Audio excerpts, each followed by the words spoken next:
Abraham, அதிமுகவிற்கு இரட்டை இலை சின்னத்தை ஒதுக்குவதற்கு எதிர்ப்பு தெரிவித்து திண்டுக்கல்லை சேர்ந்த சூரியமூர்த்தி என்பவர் தொடர்ந்த வழக்கில் நீதிபதிகள் சுப்பிரமணியம் மற்றும் குமரப்பன் ஆகியோர் மிக முக்கியமான உத்தரவை பிறப்பித்திருக்கிறார்கள்.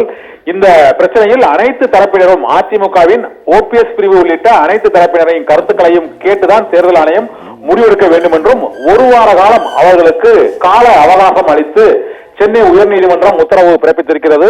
இரட்டை இலை தொடர்பான வழக்கில் முதன்முறையாக எடப்பாடி பழனிசாமி பிரிவு அதிமுகவுக்கு எதிராக ஒரு கருத்தை நீதிமன்றம் பிறப்பித்திருப்பது இதுவே முதன்முறையாகும்.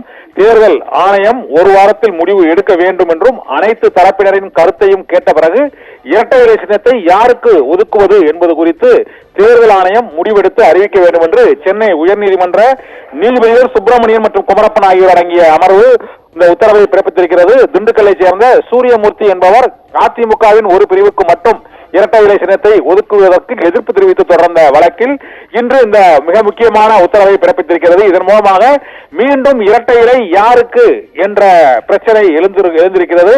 இந்த சர்ச்சைக்கு தேர்தல் ஆணையம் அளிக்கும் பதிலின் மூலமாக முடிவு ஏற்படும் என கருதப்படுகிறது. ஈரோடு கிழக்கு தொகுதி இடைத்தேர்தல் மற்றும் மக்களவைத் தேர்தல் ஆகியவற்றில் அதிமுகவின் இபிஎஸ் பிரிவு இரட்டை இலை சின்னத்தை பயன்படுத்தி இருக்கிறது. மற்ற பிரிவை சேர்ந்தவர்கள் இரட்டை இலை சின்னத்தை பயன்படுத்த முடியாத நிலை இருந்தது. இதனால் 2026 சட்டமன்ற தேர்தலை பொறுத்தவரை இரட்டை இலை சின்னம் யாருக்கு என்பதை முடிவு செய்வதற்கான இந்த வழக்கு விசாரணையில் இன்று இந்த முக்கியமான உத்தரவு பிறப்பிக்கப்பட்டுள்ளது.